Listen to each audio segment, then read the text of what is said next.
Ça fait 1 an qu'on sort une vidéo toutes les semaines sur YouTube, donc depuis qu'on est parti, on n'a jamais loupé un seul lundi. Donc il est temps pour nous de faire une petite pause sur YouTube pour pouvoir se reposer un peu et puis pour travailler aussi sur plein de nouveaux projets qui arrivent. Comme on te l'avait dit, on rentre en France bientôt, on va rester 1 mois et demi en France. On aura un nouveau moyen de transport en France pour pouvoir continuer les aventures, on t'en dit pas plus, tu pourras voir ça dans des prochaines vidéos. Et on organise aussi une conférence à Bordeaux, donc pour raconter un peu notre aventure et parler un peu de vidéos. La conférence sera avec l'Institut des médias avancés. Donc on te met un petit sondage juste en haut. Dis-nous dans le sondage si tu es intéressé par cette conférence. On va te dire dans cette vidéo quand est-ce qu'on revient sur YouTube. Et en attendant, tu peux nous suivre sur Insta parce que c'est là qu'on va partager nos aventures pendant notre petite pause YouTube. Et on te laisse avec cette super vidéo. Ça fait 3 semaines que je bosse dessus. Donc on était allé dans le parc national Etosha en Namibie où on a vu plein d'animaux. On te laisse découvrir tout ça.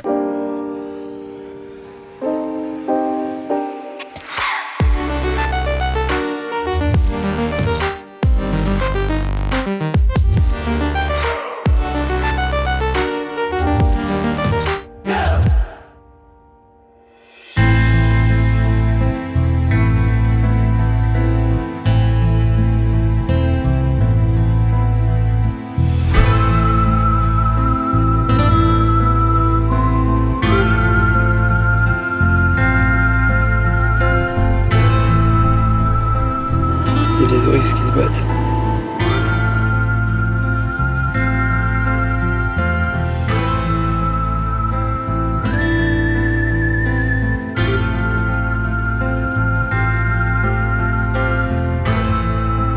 T'as vu quoi? Un rhinocéros, juste au bord de la route. Attends, je vais faire demi-tour parce que j'ai pas trop envie d'arriver en marche arrière. Putain, je l'ai pas vu. Au bord de la route.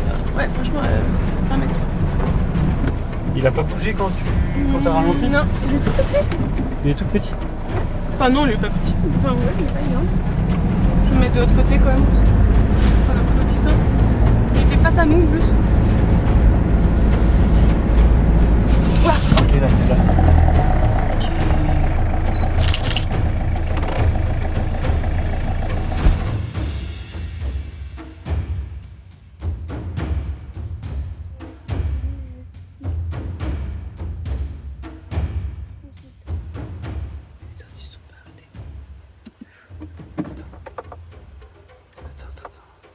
Point d'eau toujours à proximité.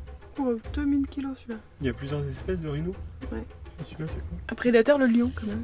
Il y a 2 espèces de rhinos. Il y a le rhinocéros blanc et le rhinocéros noir. Mais bon, c'est pas si marqué que ça la couleur. Je dirais plutôt un blanc. Ouais, moi aussi. Et le blanc, il est plus fat. Ils sont moins agressifs que les rhinocéros noirs et sont considérés comme étant imprévisibles. Et c'est une espèce menacée. Ils ont un très bon odorat et ils sont sérieusement menacés à cause du braconnage. Il y a le rhino qui est juste là, qui nous regarde. Et on flippe un peu. Oh putain, il arrive. Parce que Léon, genre, il arrive pas à démarrer. Bon, au final, il a commencé à venir vers nous et quand on a démarré, ça l'a fait un peu peur et du coup, il est reparti tout doucement dans la brousse. Mais ouais, on flippe un peu parce que des fois, ça fait comme s'il y avait un coupe-circuit et on essaie de démarrer le van et genre, il se passe rien. On a un petit troupeau de gazelles qui est en train de traverser la piste là-bas.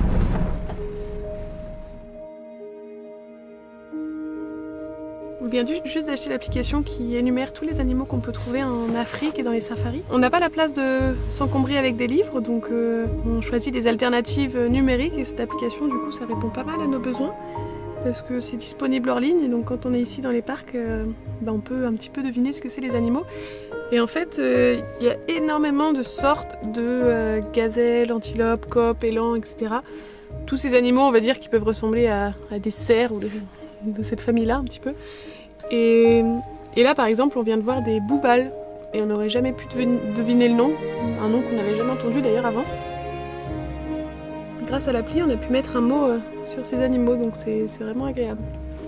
Et surtout se renseigner aussi parce que sur l'appli il y a pas mal de renseignements. Déjà il y a les empreintes. Pas beaucoup d'infos mais c'est les empreintes et la taille de tous les animaux, donc c'est vachement pratique quand tu vois des empreintes. Voilà, il y a le poids, donc tu peux savoir comparer un peu les différentes tailles. Et puis il y a plein d'infos super intéressantes.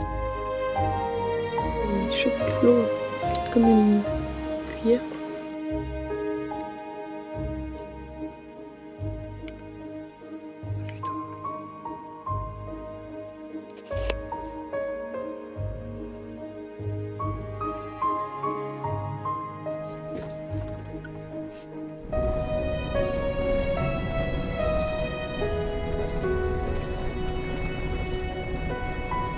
Tout à l'heure on était sur la piste et donc on savait qu'on allait au point d'eau suivant. Et on a vu des éléphants mais au loin, donc on les percevait à peine, on voyait juste le dos au-dessus des arbres. Et ils avaient la direction du point d'eau, on s'est dit bon, si on attend peut-être qu'ils vont venir boire.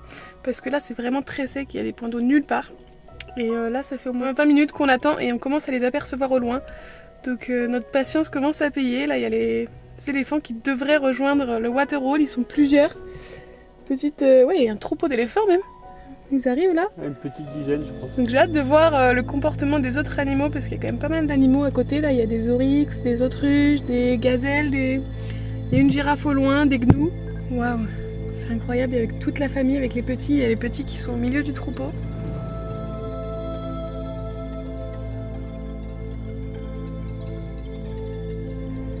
Et là, il y en a un tout petit, mais il est vraiment minuscule. Il est pas plus grand qu'une gazelle, c'est vraiment impressionnant. Ils sont super vite, ouais. C'est marrant parce que tous les animaux qui viennent boire au point d'eau, ils viennent là juste pour boire, quoi, juste pour se désaltérer. Et les éléphants, par contre, ils arrivent et ils sautent dans l'eau, ils se jettent de l'eau dessus. C'est vraiment impressionnant à voir.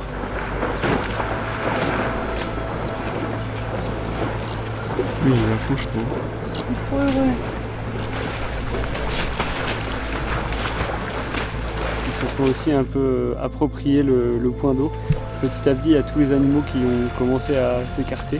Et donc là, il y a tous les animaux qui attendent un peu autour, mais les éléphants sont rois. Il y a carrément toute la tête sous l'eau, t'as vu?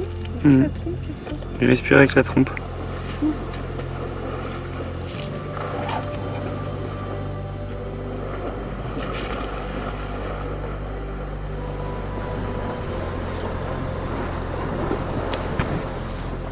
Les éléphants ils sont arrivés, ces grosses baignades, grosses pataugeoires, ils ont fait tout un boucan dans l'eau, ils se sont baignés, c'était vraiment incroyable, c'est la première fois qu'on voit ça.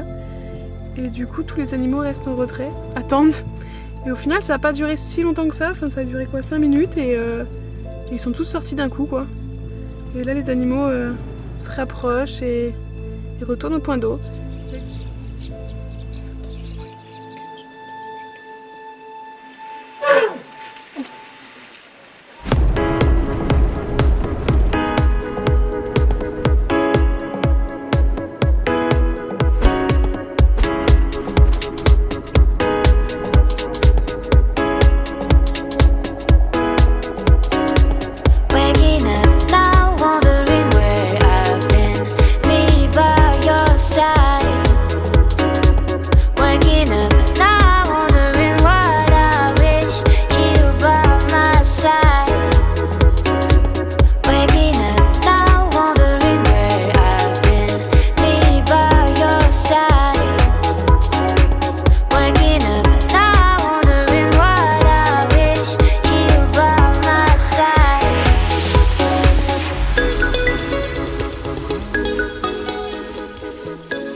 On s'est arrêté dans un camping au milieu du parc et là on va pas refaire la même erreur qu'on avait fait la première fois.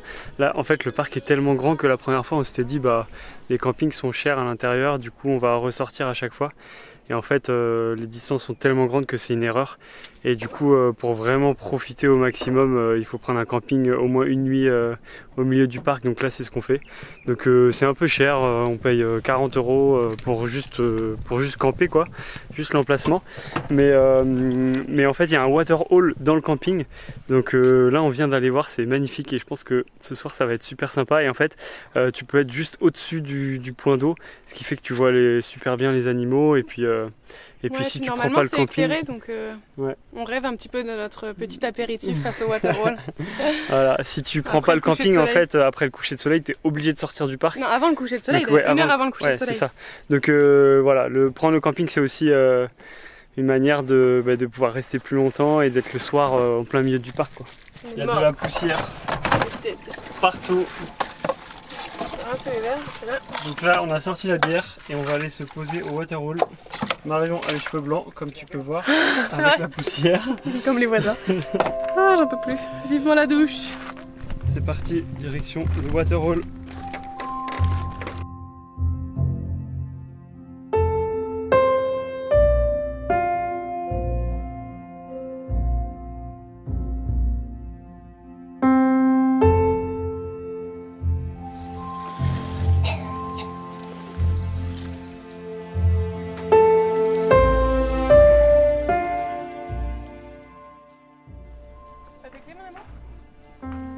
arrivant dans le camping, on s'est demandé ce que c'était cette énorme structure pas très esthétique en soi. Et en fait, il y a un petit panneau explicatif et en fin de compte, c'est un abattoir géant. Et oui, parce qu'il y a 30 ans, les éléphants étaient beaucoup trop nombreux et donc pour préserver la biodiversité du parc, ils tuaient les éléphants. Donc c'est pas écrit ce qu'ils en faisaient après, c'était pour les manger, les exporter, etc. Mais en tout cas, ils tuaient 500 éléphants par an.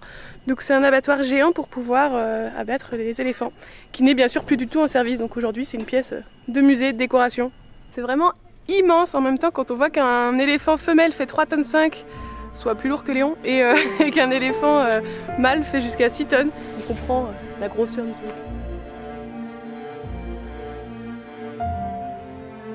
On est toujours au camping en plein milieu du parc et on va pour la peut-être 4 ou 5e fois, 5e fois au moins, et au moins 3 fois au point d'eau.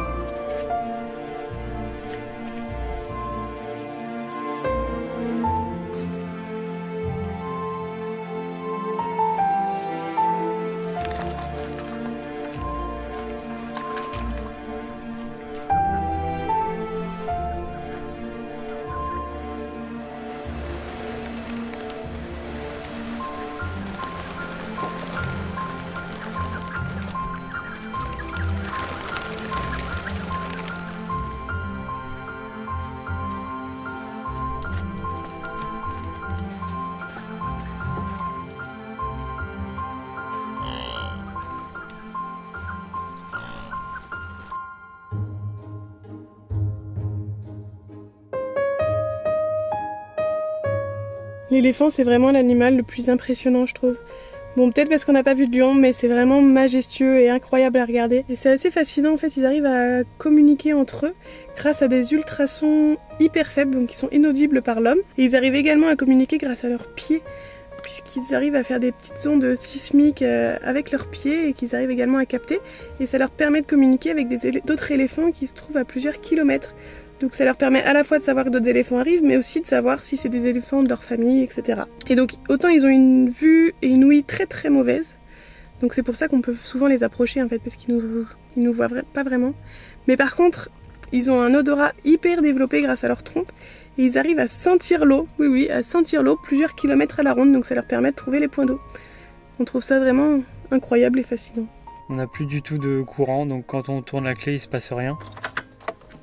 Il n'y a plus rien qui marche, comme si la batterie s'est éteinte. En général, au bout de 5 minutes, ça revient tout seul. Je sais pas, là, ça fait genre un quart d'heure et ça démarre pas. Et bien sûr, on est dans le parc, donc on n'a pas le droit de sortir de la voiture. Ça fait genre 1 heure qu'on est là et il n'y a aucune voiture qui est passée. Vas-y, tourne. Sans sortir de la voiture, ça va être compliqué d'essayer de trouver la panne. Et là, ici, ils blaguent vraiment pas dans les parcs nationaux. Si vraiment quelqu'un te voit sortir de la voiture, tu risques une grosse amende. Heureusement qu'il y a 2 éléphants en face pour passer le temps. Mais en vrai, c'est agréable. Il y a pire comme endroit même. Faut quand même qu'on sorte avant le coucher du soleil. En fait, on n'a pas de réseau ici. Du coup, du coup, en fait, concrètement, on ne peut rien faire, quoi. À part si on part à pied, mais c'est encore plus dangereux. Bah non. Allez, essaye une dernière fois, ça va marcher. Non mais ça fait 20 minutes, 20 fois que j'essaye. Vas-y, viens derrière, moi je vais me mettre devant. Tiens. Là, c'est le compartiment de la batterie.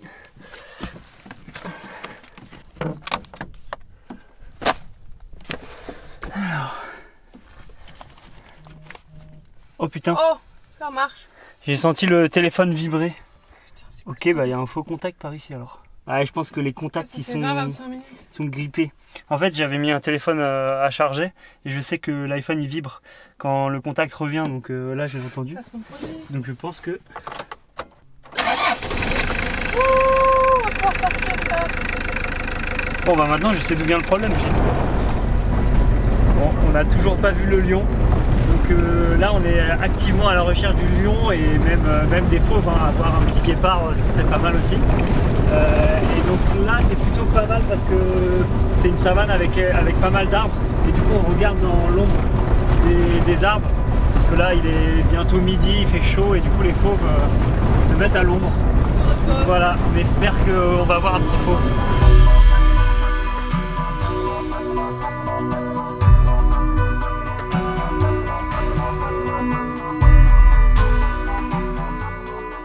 j'ai mis le pare-soleil, il fait beaucoup trop chaud. Et donc là il est 17h, c'est le dernier waterhole avant la sortie, donc on s'est dit qu'on allait rester là. C'est notre dernier espoir pour voir des dernière lions, chance pour voir des animaux et tout ça. Et bon, il se passait pas grand chose, et tout d'un coup j'ai vu des rhinos au loin. Et donc là il y a 2 rhinos qui sont en train d'approcher. Et puis je dis à Anatole, je dis tiens sous l'arbre là-bas il y a un queue. Je dis oh ça doit être des zèbres à l'ombre. Puis Anatole avec son zoom il prend la photo, il me fait putain c'est des lions. Et du coup je pense qu'on va rester là toute la soirée. Hein. Mais ils sont hyper jusqu'au loin. dernier moment. Par contre ils sont hyper loin donc on n'arrive pas du tout à distinguer que c'est des lions. Donc juste avec l'appareil photo qu'on a pu voir. Mais on sait même pas trop si c'est des lionnes ou des lions. Mais par contre on va rester là toute la soirée, on va voir. On a encore 1 heure je pense devant nous au moins. Les rhinos s'approchent tout doucement du point d'eau. Ils sont très craintifs les rhinos, c'est dingue. Donc là il y a les rhinos qui approchent vraiment pas par pas, tout doucement. Et au loin là-bas il y a des grands coutous. Donc une proie je pense pour les lions. Et vu qu'on a vu qu'il y avait des lions au loin, là les grands coutous attendent leur tour.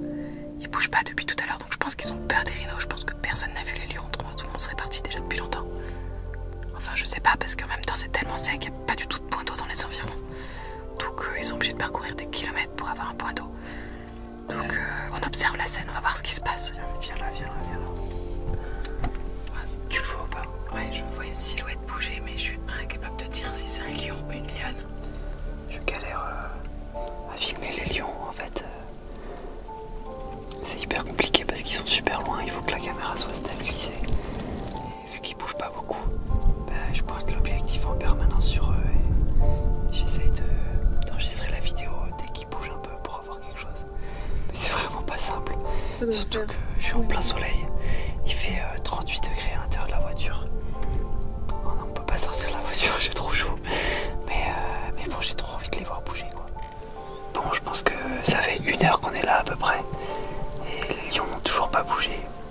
Là, il se passe plus rien au point d'eau. Il y a...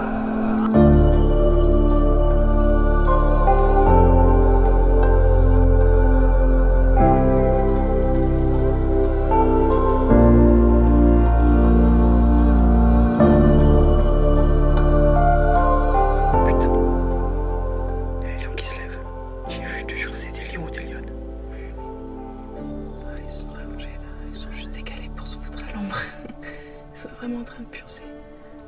Pourtant il y a plein d'animaux à dévorer. Allez, j'espère qu'ils ont soif là. Il fait chaud, non? Venez boire un coup. Le problème c'est que c'est des animaux nocturnes, ils peuvent dormir toute la journée et aller au point d'eau et chasser que la nuit. On n'a plus qu'à patienter, je crois. Oh, le rhino fait une petite baignade par contre, c'est sympathique ça.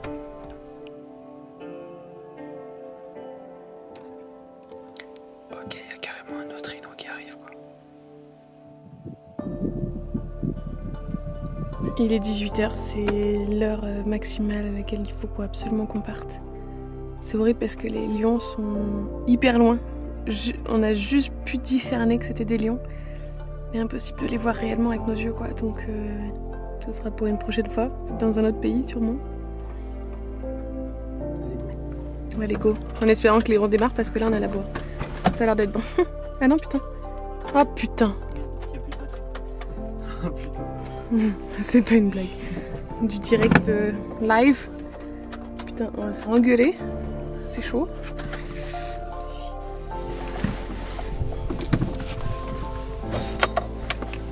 Bon bah là, et là c'est à ce moment-là qu'ils vont bouger, tu vois. Je guette en même temps que je suis filmée, de guetter les lions, de te cadrer. On va vraiment être en panne.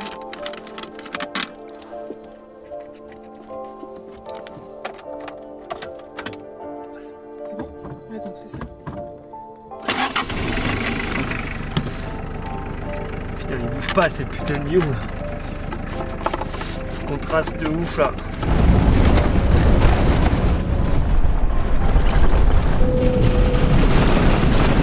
Dernière mission de la soirée, maintenant qu'on est sorti du parc, il faut trouver un bivouac sauvage. On va pas aller dans les campings tous les soirs quand même, donc c'est parti à la recherche d'un bivouac. J'espère que cette vidéo t'a plu. En attendant, on se retrouve juste avant notre retour en France, le lundi 7 octobre, pour la prochaine vidéo YouTube qui devrait te plaire.